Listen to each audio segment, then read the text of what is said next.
तो प्यारे बच्चों, अब अपन फर्स्ट थ्योरी अपनी पढ़ते हैं बेटा, और उस थ्योरी का नाम है black body radiations. Black body radiations कौन एक्सप्लेन, कैसे एक्सप्लेन होती है?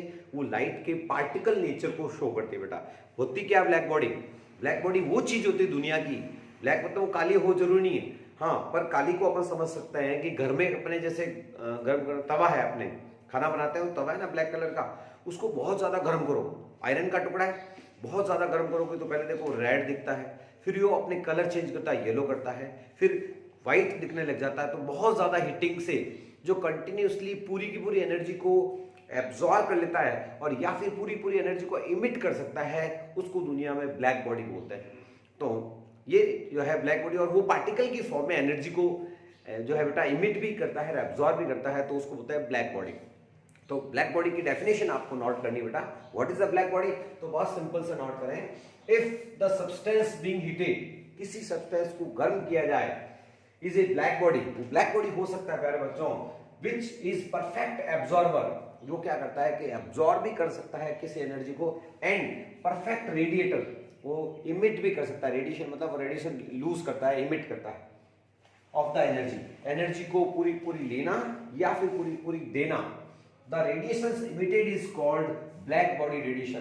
किसी ऐसी बॉडी से जो कि पूरी की पूरी जो लाइट गिरती है उसको एब्जॉर्ब कर दे या फिर एमिट कर दे, उससे निकलने वाली इमिशन वाली जो रेडिएशंस होती है, that is called black body radiation. इसको बहुत समझना हो सिंपल, तो एक आयरन के टुकड़े को लेकर समझ सकते हैं कि एक आयरन बार, एक आयरन का टुकड़ा है, गर्म करते हो तो पहले कैसे दिखता है? लाल दिखता है कलर का। देख लो कहीं लोहे को गर्म करने वाले बाजार में देखा होगा आपने, लोहे को बहुत ज्यादा गर्म करते हो तो पहले रेड दिखता है, फिर येलो दिखने लग जाता है, और फिर ग्लो करता है कैसा?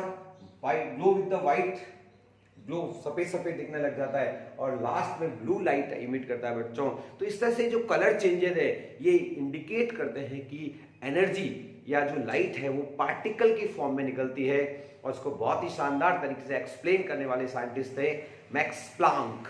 Max Planck explain in 19th century the phenomena of black body. इसने फिनोमिना को एक्सप्लेन किया, और according to Max Planck the energy release in packets, energy छोटे छोटे एनर्जी के पैकेट्स कैप्सूल में रिलीज होती है, दैट इज कॉल्ड क्वांटा। तो according to this theory, according to Planck's theory, energy released by black body in packets,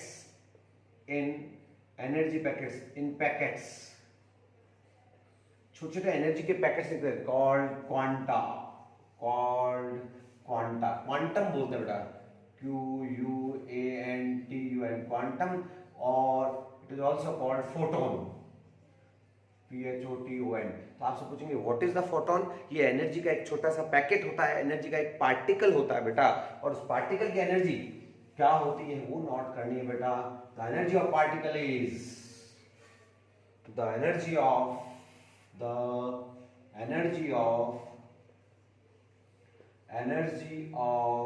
particle is equal to E equals to h nu।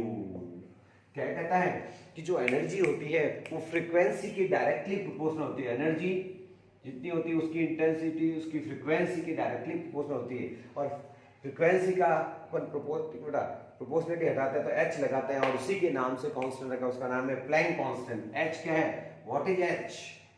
h को Planck's constant कहते हैं। Planck constant की value पता होनी चाहिए बच्चों, क्या होती है? ये h की वैल्यू जो मैंने यहाँ लिखी है नोट कर लें, 6.626 इंटू 10⁻34 जूल सेकेंड।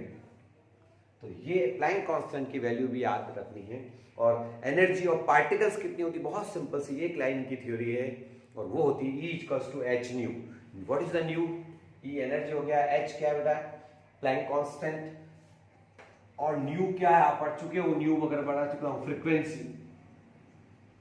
तो प्यारे बच्चों लास्ट फाइनल एक लाइन में अपन इसका आंसर बता देते हैं कि ब्लैक बॉडी वो होती है दुनिया की जिस पर गिरने वाली सारी फ्रिक्वेंसीज की लाइट को एमिट या फिर क्या कर सकता है बेटा, एब्जॉर्ब कर सकती है, उसको ब्लैक बॉडी कहा जाता है। और ब्लैक बॉडी एनर्जी रिलीज करती है, वो छोटे छोटे पैकेट्स में करती है, उन्हें हम क्वांटा कहते हैं, क्वांटम या फोटोन कहा जाता है। तो एनर्जी के छोटे पैकेट्स को क्या कहते हैं बेटा, फोटोन। तो ये फर्स्ट थ्योरी थी बेटा जो एक्सप्लेन की जाती है किससे प्यारे बच्चों, ये एक्सप्लेन की जाती है पार्टिकल नेचर ऑफ लाइट को एक्सप्लेन करती है। और दूसरा और बहुत शानदार इफेक्ट है, उसका नाम है बेटा फोटो इलेक्ट्रिक इफेक्ट। वो दूसरे अपन फिनोमिना पढ़ेंगे जो पार्टिकल नेचर को शो करती है, और अब पढ़ेंगे अपन फोटो इलेक्ट्रिक इफेक्ट। दूसरी जो प्रॉपर्टी है जो लाइट के पार्टिकल नेचर को दिखाती है बेटा, और बहुत ही अच्छा नाम है उसका, और वो है बेटा फोटो इलेक्ट्रिक इफेक्ट। फोटो मतलब लाइट और इलेक्ट्रिक इफेक्ट मतलब लाइट गिरने से किसी मेटल में इलेक्ट्रिसिटी आ जाती है, वो फोटो इलेक्ट्रिक इफेक्ट है। बहुत सिंपल है,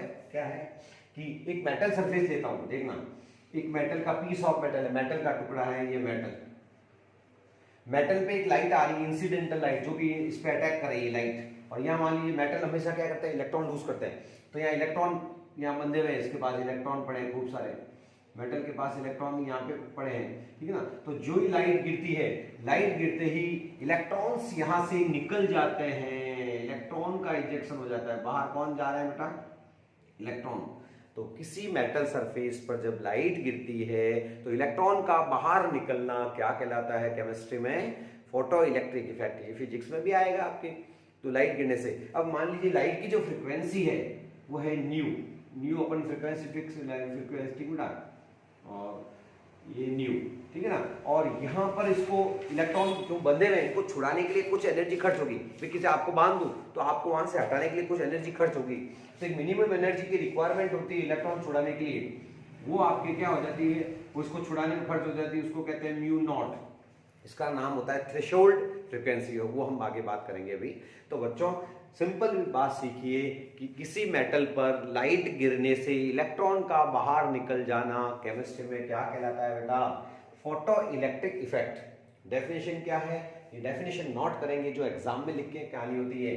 when the light of certain minimum frequency strike the surface of metal, एक मिनिमम फ्रीक्वेंसी की लाइट जो चाहिए उसको इलेक्ट्रॉन को छुड़ाने के लिए, strike the surface of a metal, the electrons are ejected, उस इलेक्ट्रॉन निकल जाते हैं, छूट जाते हैं मेटल से, electrons are ejected from the metal surface या सरफेस ऑफ मेटल।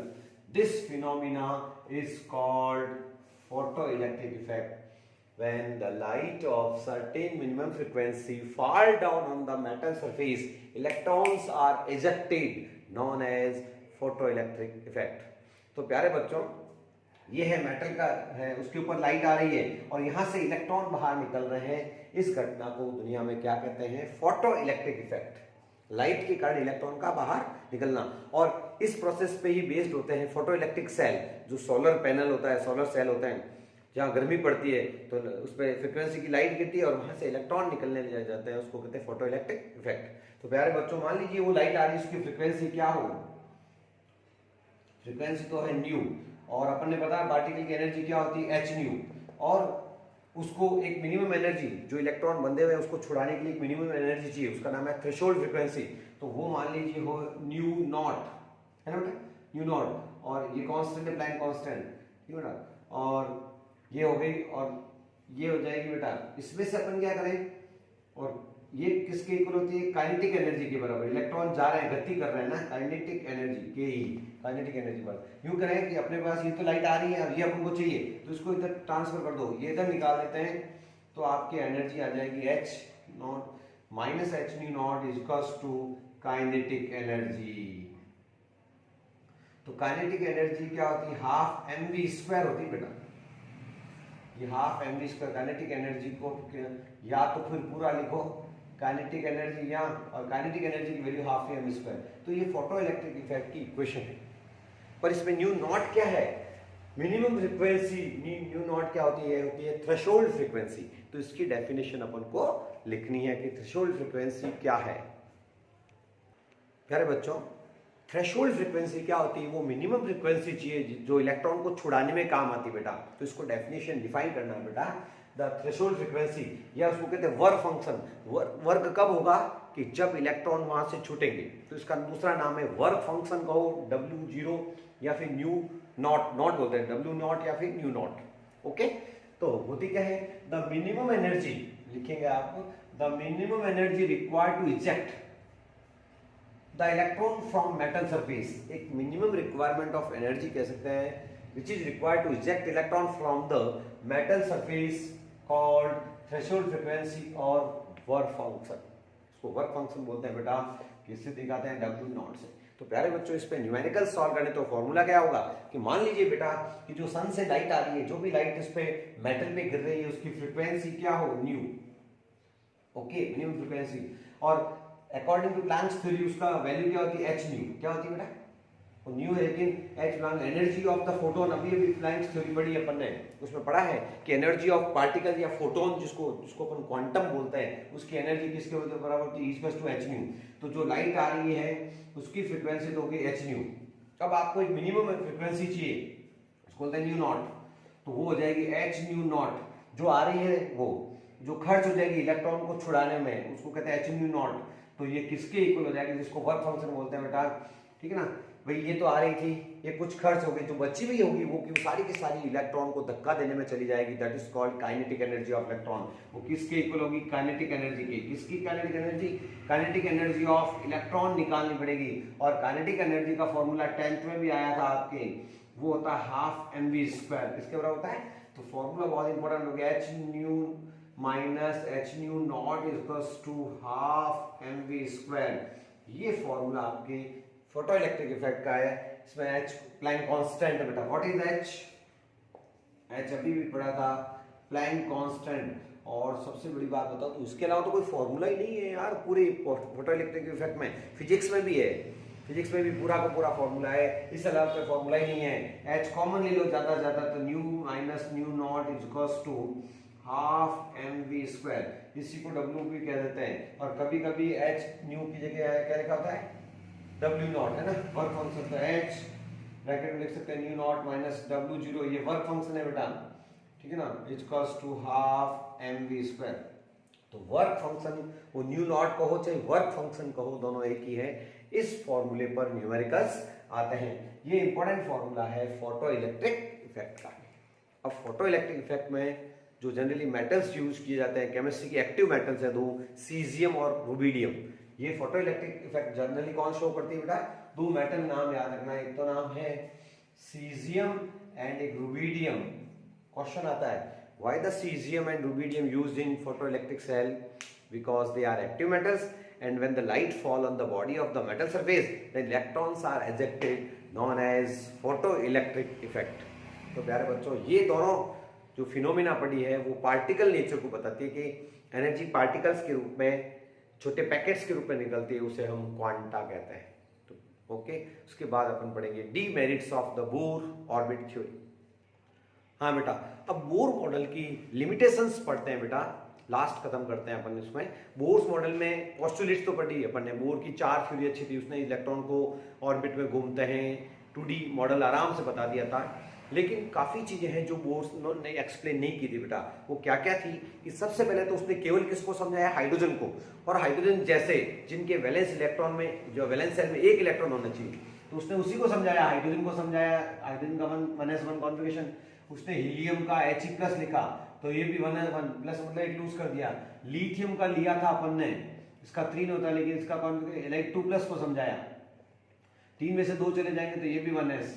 मतलब केवल जिनके वैलेंस सेल में एक इलेक्ट्रॉन होता है ना बेटा, उसी को समझाया। उसको कहा भाई जिनके वैलेंस सेल में बहुत ज्यादा इलेक्ट्रॉन, उनको समझाओ।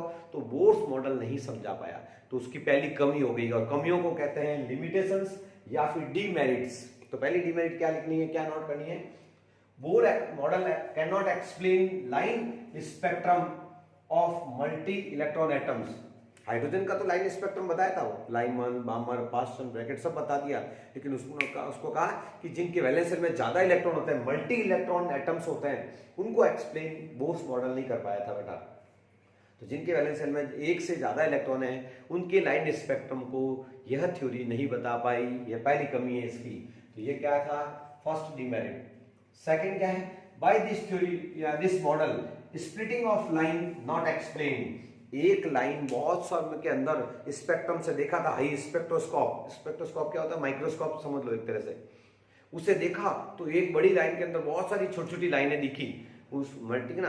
तो लाइट का जो स्प्लिटिंग है, स्प्लिटिंग ऑफ द लाइट उसने नहीं समझाया था, और दो इफेक्ट है, अभी डायग्राम से पढ़ेंगे बेटा, वो दो इफेक्ट लाइन स्पेक्ट्रम वाले लाइन के डिवाइड होने को ये समझाया नहीं। तो क्या था, by this model splitting of the lines not explain. Splitting कौन कौन सी है अभी डायग्राम से अपन पढ़ेंगे, दो इफेक्ट पढ़ेंगे बेटा, एक का नाम है जीमैन इफेक्ट और दूसरे का नाम है स्टार्क इफेक्ट, तो वो अभी समझाऊंगा। उससे पहले अपन ये चारों पॉइंट नोट कर लेते हैं। तीसरा पॉइंट है, by this model we can not explain 3D model of atom. अब जो लेटेस्ट मॉडल है वो 3 डायमेंशनल है, x y axis, y axis, z axis.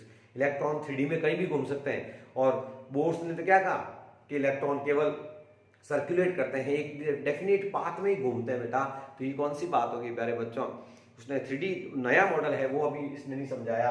और चौथा जो आगे की वीडियो में जो पढ़ाई आएगी बेटा वो थी, bore can not explain the D Broglie concept. एक साइंटिस्ट था उसका नाम था D Broglie, concept of dual nature of matter waves.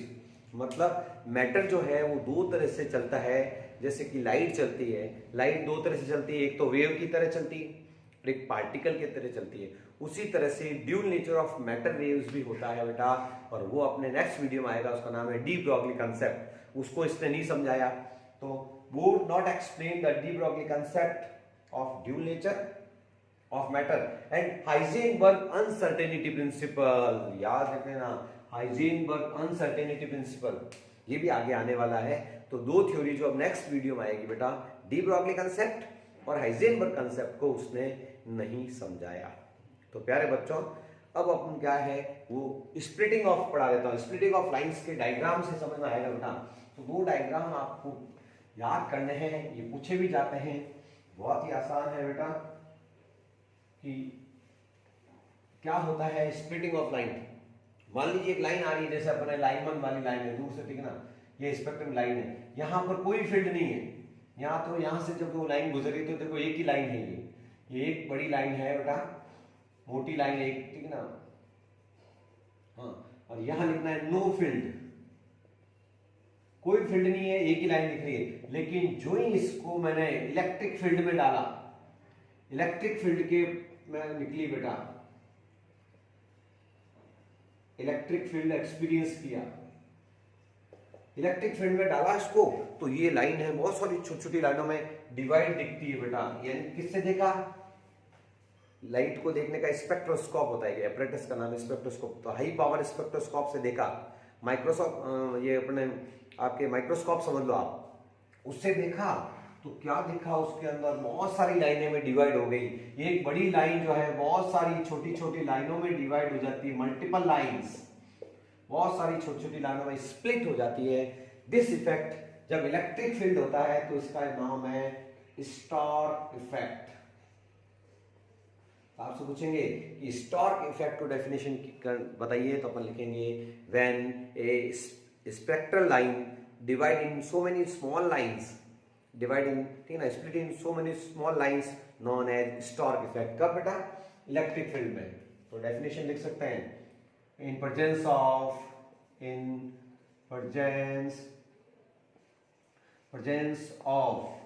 electric field, ये रहा इलेक्ट्रिक फील्ड है बेटा, a line, a spectral line divide in small lines, या split in small lines known as Stark effect। Stark effect, तो आपसे पूछेंगे Stark effect क्या है। इलेक्ट्रिक फील्ड में एक लाइन का छोटी छोटी लाइनों में डिवाइड होना, झटके से समझ लो, स्टार्क मतलब बिजली का झटका, इलेक्ट्रिक फील्ड है। और यही आप यदि आपके इसी में चेंज कर रहा हूं, आप भी वापस डायग्राम बनाना पड़ेगा आपको। और ये क्या डायग्राम बनाना है, यहाँ तो नो फील्ड है, लेकिन यहाँ इलेक्ट्रिक फील्ड की जगह अब क्या कर दोगे, यहाँ मैग्नेटिक फील्ड कर दोगे। यही डायग्राम वापस बनेगा, और यहाँ पर अब आपको क्या करना है, मैग्नेटिक फील्ड लेना है। कौन सा फील्ड, मैग्नेटिक फील्ड में एक बड़ी लाइन छोटी छोटी लाइनों में डिवाइड हो जाती है, उसको क्या कहते हैं बच्चों केमिस्ट्री में? Zeeman effect. Zeeman effect. आपसे पूछेंगे व्हाट इज जीमैन इफेक्ट? तो मैग्नेटिक फील्ड में एक लाइन का, तो यहां एक लाइन बदलनी है, इलेक्ट्रिक फील्ड की जगह यहां क्या लिख देना है? Magnetic field.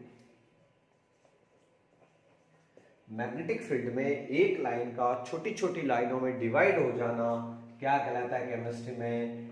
Zeeman effect. तो डू डेफिनेशन आप जब आओगे, जब आप पढ़ के आओगे तो पूछूंगा कि what is the Stark effect? एक स्पेक्ट्रल लाइन का बहुत सारी छोटी छोटी लाइनों में डिवाइड हो जाना इलेक्ट्रिक फील्ड में तो स्टार्क इफेक्ट होता है। और एक बड़ी लाइन का छोटी छोटी लाइनों में डिवाइड होना कौन से फील्ड में बेटा? मैग्नेटिक फील्ड में, that is called Zeeman effect. तो ये होते हैं बच्चों, एक बड़ी लाइन आ रही है, ये छोटी छोटी लाइनों में डिवाइड हो गई, इसके नाम है जीमैन इफेक्ट। कब? मैग्नेटिक फील्ड में। तो प्यारे बच्चों, नेक्स्ट वीडियो में अब अपन लेंगे de Broglie concept and Heisenberg's principle. Okay.